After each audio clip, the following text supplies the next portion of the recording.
Mhm. I got into racing through my family, which is quite common for most people. But yeah, it was just through my brother. So my brother is a lot older than me. I think there's like 12 years age gap or something. So by the time I was born, he was already karting. So I just grew up around the kart track. That's what we did on weekends, and I just thought it was the normal to do thing. And yeah, as soon as I was 7, on my 7th birthday, I got my first go-kart from my dad, and we went out to our local circuit, which was at Newcastle. And yeah, I didn't make it past the first corner, and I was in the gravel. So dad had loads of running around to do after me, but you know, we loved it. It was a family hobby, and it sort of just progressed from there. I don't think my brother or me anticipated for me to sort of carry on as far as I have, but I sort of just got the bug, and I haven't wanted to stop.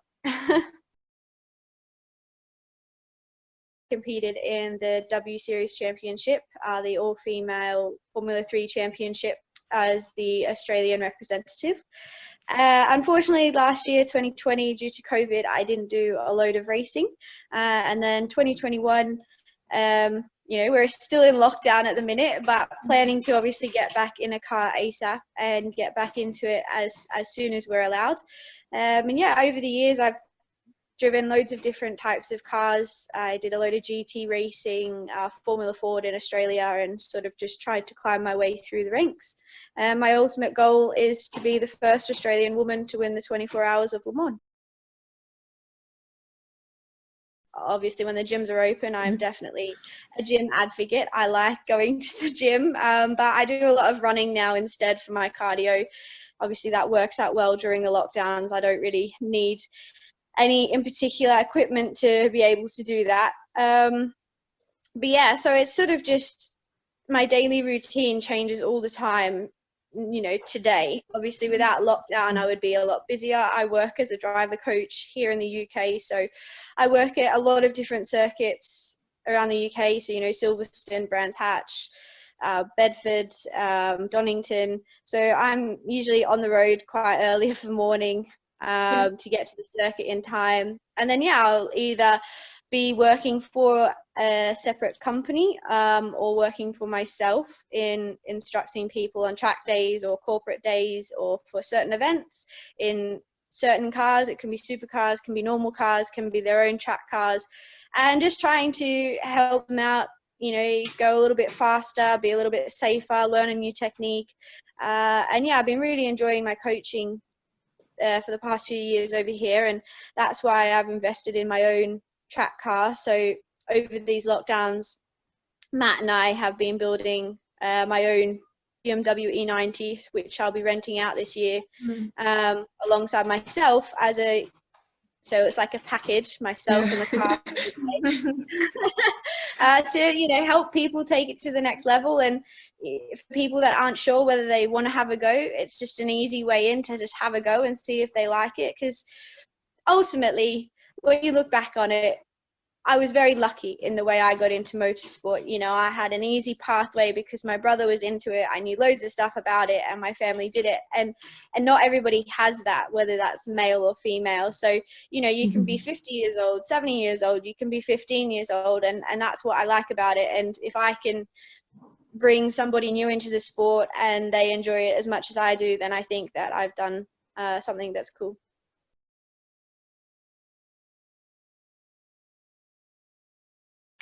You know, my brother, he's a whole different character. He's nothing like me. But, you know, we got along like a house on fire, and I looked up to him a lot during my karting because, you know, you do when you've got an older sibling, don't you? I think he definitely had it a bit easier, but he was more of the, you know, he was just trying to be like a macho dude alongside other teenagers, just trying to show off, you know what I mean? So that sort of attitude definitely came out in karting, you know, when you are a teenager. When I was young, when I first started, you know, 7, 8, 9, 10, all the way through to 12 or however old, I didn't know the difference, you know what I mean? Like, you're young, you're just going, you're doing a sport. And most of the time I didn't understand why my girlfriends from school wouldn't come karting with me. That's just like, that was my view on it all. But the older I got, the more that sort of started coming into play. And there were situations that I look back on and it's like, yeah, that wasn't a very nice situation to put a 13-year-old girl in, or for someone to say that to me, or for someone to essentially put me in that situation. And it did get to a point where I started to realize, the older I got, it's like I'd go to my dad and I was like, I don't understand why they're using my gender as an excuse. Like, Dad, why does that matter? And it would be, you know, my gender was an excuse for something, not I did that badly because, you know, I was driving bad. It was like that is what was a really hard thing for me to overcome as a teenage girl. But once I did, and you always get through the other end, and people will view your story differently to the way that you view your story. And that's just how the world is, realistically. I think in today's society, involvement for women in all sports has been astronomically, you know, it has moved so much in the right direction. And it's the same with motorsport.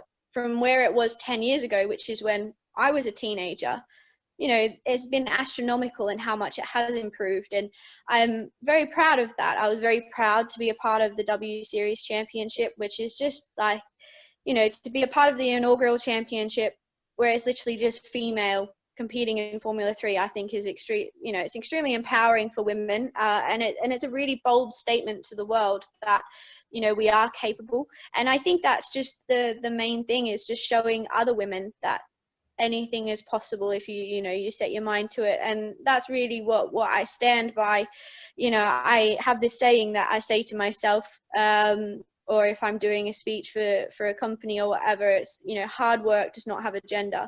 And I just that is sort of my my thesis that I run by with my life. And if I want to do something, I'll do it because I want to do it. I'm not going to hold back on doing something because of my gender, because of my skin color, because of, you know, my sexuality or whatever. And I think the way that the world is going at the minute has been really great to see in all sports and workplaces and everything. And you know, hopefully in the next 10 years we can look back on it and again and see the improvement.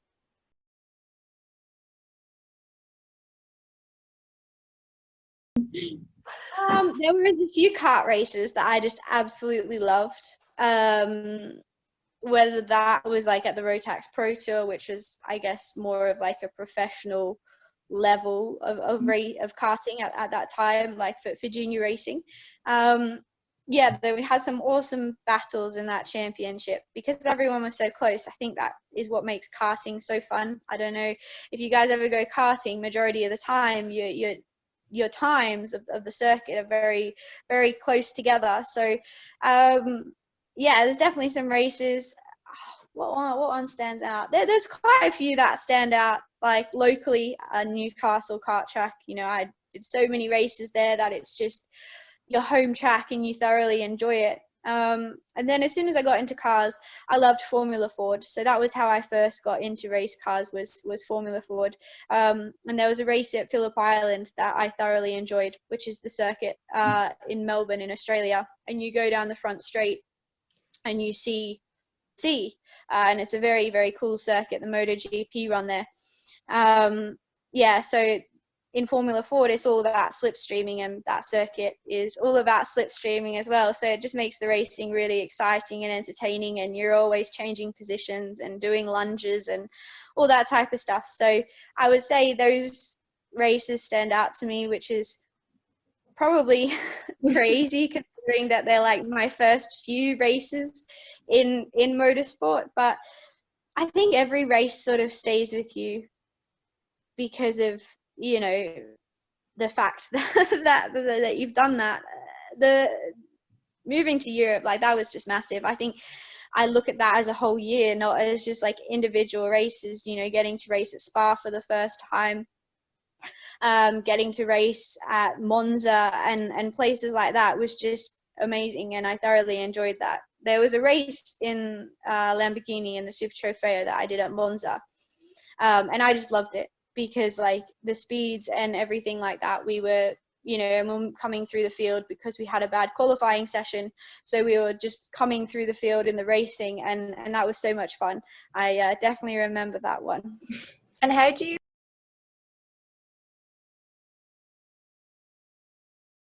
I think today I sort of just have like kill them with kindness attitude. I definitely didn't. My other half, Matt, he's definitely helped me with that. I'm definitely an outspoken type of person, and I'm very much my mother's daughter. So she definitely has like she doesn't cop anything for sure. And sometimes that has come out of me. And, you know, majority of the time I'm representing myself. I could be representing a brand, and you've just got to be able to not necessarily cop it on the chin, because that's not the right word, but you need to be able to analyze it and then yourself, and then sort of reply in whatever you deem the right way. Like, I'll still experience sexist comments, so to speak, you know, today, like last year, only a few months ago, when we were allowed to go to work, I went to a new job for instructing, but it was like an event, so there was loads of different things going on, so to speak. Yeah, and I got there, and I was asking the security guard where I needed to go, and he literally didn't even ask me. He's like, "Oh yeah, catering's just through that door to the left." And so it's just like, like, no, I'm really sorry. I'm not a caterer. I'm one of the instructors today. And they realize, the thing is, majority of the time in situations like that, they're not trying to be malicious. It was just like something that just slipped out, and then they realize what they've said, and they don't know what to say afterwards. So it's a bit of a just sweep it under the carpet and move on. We know that nothing's been said. But yeah, I think over time you have your own way of dealing with it. It doesn't necessarily mean that my way is the right way, or whatever. It's just whatever works for you. And I think the way that society is going, majority of the time, you shouldn't necessarily need to have a strategy to overcome these things, because I think the way that we're going is the right way. But I think, male or female, you are going to get people that disagree with you, or don't believe you can do something, or don't think you're good enough to do X, etc. So I think that sort of comes into play with most athletes, racing drivers, is finding what works for them and finding their motivation to sort of overcome whatever nasty things somebody has said to them, and essentially prove them wrong. I feel like that's definitely one of mine, is to sort of just prove them wrong. I like to have a 5-year plan, like where I want to be at the end of that 5 years, what I would have wanted to achieve within those 5 years. And yeah, at the minute, I'm sort of like halfway through that. Ultimately, I'd like to be in Le Mans in the next 2 to 3 years. That would be goal sort of completed. And then to be able to stay there, that's the next goal. There's one thing in getting there, but then maintaining a career around that. And the thing is, I'm I'm so open-minded. I just want to do it all. Like, I just want to do everything. I love endurance racing. You know, I want to get in and do like the 24 hours of Daytona. I want to go back and sort of get my revenge back on the Bathurst 12-hour. You know, I love that type of racing, but don't get me wrong, I've fallen back in love since being with the W Series in single seaters, and taking that to the next level as well. And all sorts of motorsport overlap, and you know, you learn so much from so many different categories. But ultimately, Le Mans is my goal, and I have little goals that I want to achieve on the way there. For example, I want to raise X amount of sponsorship money for my career. You know, I want to become a brand partner with X companies to, you know, build my portfolio. And like we were just saying, representation matters. So by doing those things, it really does.